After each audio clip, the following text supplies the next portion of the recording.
lihat apa itu data. Ada yang mengetahui apa itu data? Ada yang tahu? Yang belajar semalam pasti tahu nih apa itu data. Ada yang belajar semalam? Apa itu data? Kumpulan fakta atau informasi. Ya betul ya. Jadi data itu adalah sekumpulan fakta atau informasi yang dikumpulkan dari berbagai sumber. Nah, seperti pengamatan, kita bisa melihat langsung. Selanjutnya pertanyaan. Nah, kita bisa bertanya sama kawan kita.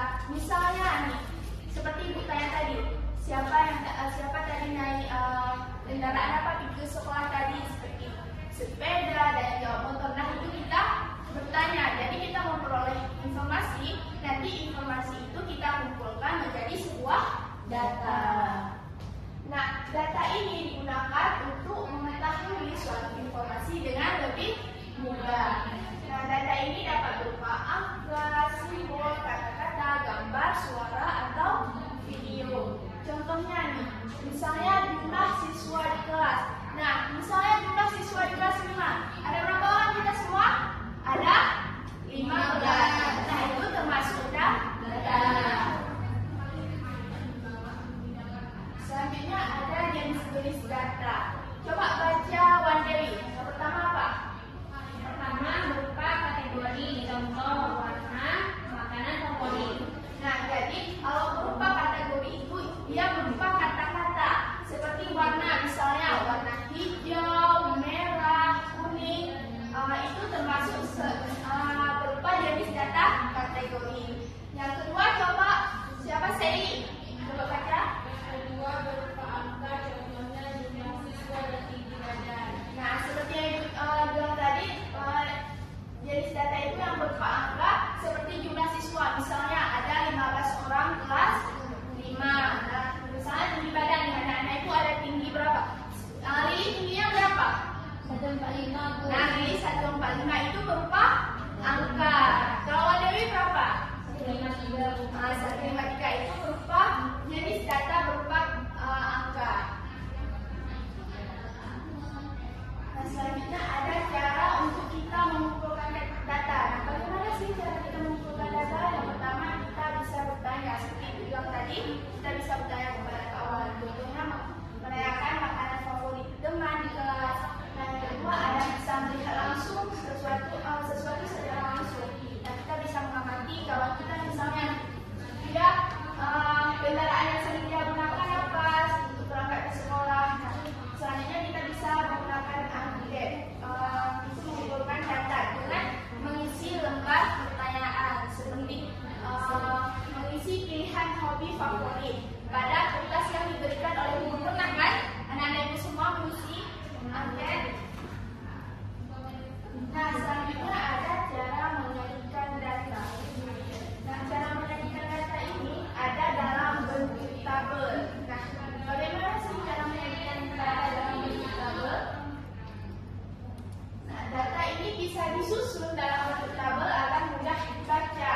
Nah, data dalam tabel ini harus terlihat rapi dan jelas agar mudah kita analisis. Contohnya, coba baca Mulia. Contohnya seperti apa tuh? Tabel. Contoh tabel data jumlah siswa berdasarkan warna favorit. Nah, tabel apa aja? Yang tabel pertama, kolom pertama ada warnanya warna merah. Untuk jumlah siswanya ada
Ah,